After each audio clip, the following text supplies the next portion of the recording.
Evakuasi anak harimau Sumatera berjenis kelamin betina dengan usia lebih kurang 1 tahun berjalan dramatis.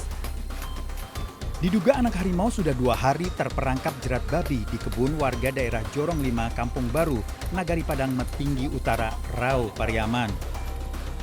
Setelah dilakukan pembiusan oleh petugas, harimau ditandu menggunakan bambu dan karung secara bergantian melewati jalur ekstrim dan sempit. Anak harimau dalam kondisi kurang baik. Kondisi fisiknya banyak ditemukan luka-luka di leher karena yang terjadi pada leher itu karena jeratan lingkar itu kan. Mungkin kedepannya kita lakukan rehab dulu ke kantor BKSDA yang di Padang. Anak harimau selanjutnya dibawa ke Balai Observasi BKSDA Sumatera Barat untuk dilakukan pemantauan sampai kondisinya membaik. Dari Pasaman, Sumatera Barat, Ari Yohanes iNews melaporkan.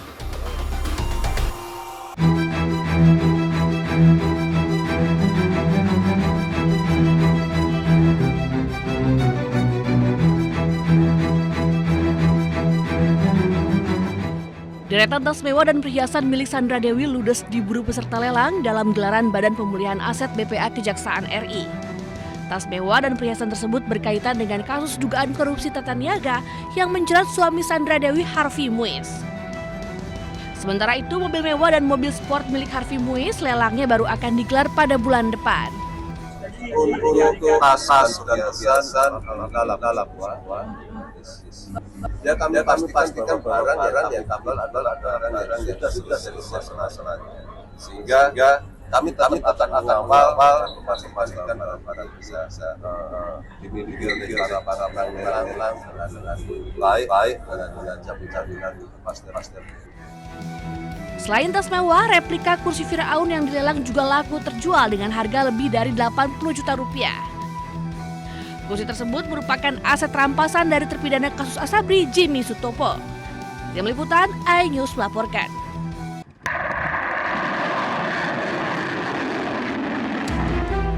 Rusia dan Belarus menggelar latihan nuklir besar-besaran yang melibatkan 64.000 prajurit dan ratusan persenjataan. Ini merupakan latihan nuklir bersama tahap akhir Rusia dan Belarus.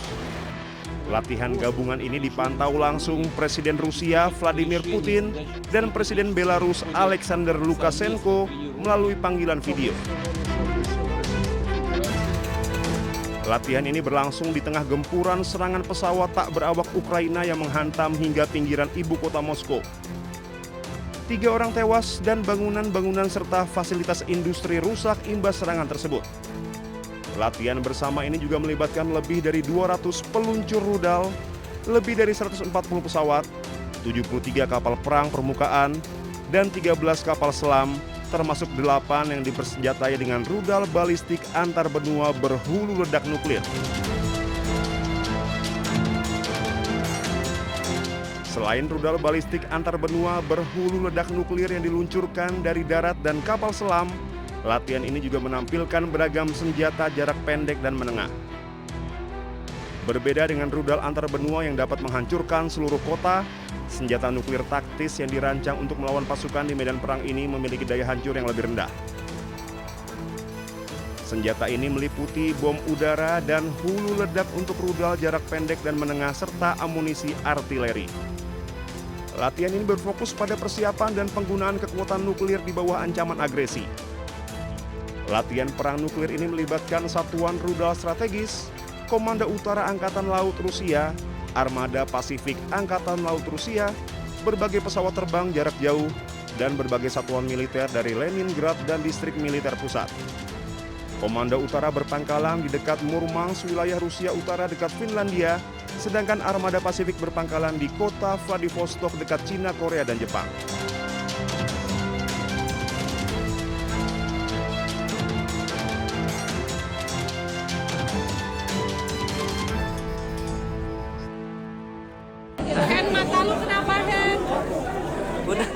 Beginilah kondisi aktivis dan jurnalis Indonesia setelah berhasil dibebaskan dari tahanan Israel.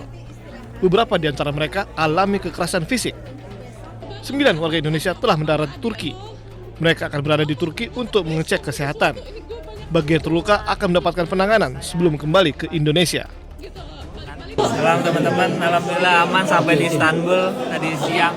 Tadi siang sampai Istanbul aman, keadaan sehat, teman-teman lengkap 9 orang. Pada sayang sama Mas Ronggo. Alhamdulillah, makasih banyak. Berkat doa teman-teman juga. Iya. Buat nyokap lu. Alhamdulillah. Nyokap lu, Masya Allah bagus. Selamat.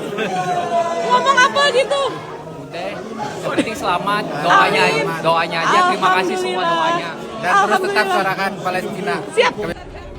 Meski mendapatkan sejumlah penganiayaan, namun aktivis dan jurnalis ini meminta untuk tetap berjuang atas kebebasan negara Palestina. Ya alhamdulillah sekarang kita lagi ini medical check up ya, tadi habis ngambil darah, terus kita mau konsultasi soalnya nih saya mengalami beberapa kekerasan di tendang sampai mungkin 3-4 kali di bagian depan, di belakang juga saya diinjek dan terakhir disetrum. Ya Allah, serius? Iya, sampai Disetrum? Disetrum, iya karena setrum. Lo juga kena setrum? Setrum di sini. Karena ke bagian terakhir kepala kita itu tuh harus kayak gini nih. Iya. Ya, Aduh, udah nggak Andre, kuat. Udah. Jangan aneh-aneh dulu, Andre. Udah nggak kuat. Jadi sekarang nih saya kalau batuk sakit sini ketarik, kalau angkat tangan tuh ketarik. Mudah-mudahan sih nggak ada apa-apa ya. Kita periksa di sini, kalau nanti di sini sekiranya harus ada pemeriksaan lanjutan ya kita di Rumah Sakit Indonesia lah. Siap. Harus Semangat pejuang. lagi. Masya Allah, Masya Allah.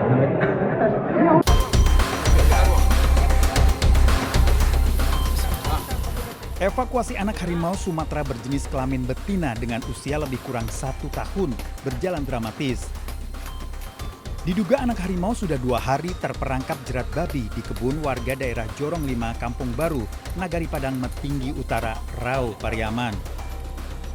Setelah dilakukan pembiusan oleh petugas, harimau ditandu menggunakan bambu dan karung secara bergantian melewati jalur ekstrim dan sempit.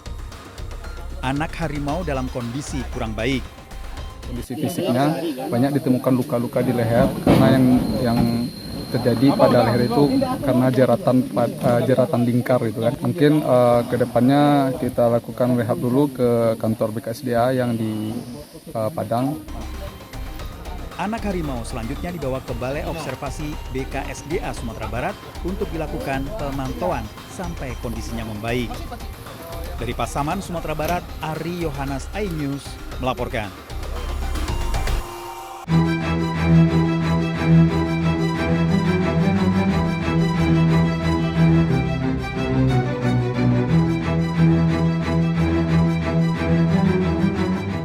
Deretan tas mewah dan perhiasan milik Sandra Dewi ludes diburu peserta lelang dalam gelaran Badan Pemulihan Aset BPA Kejaksaan RI.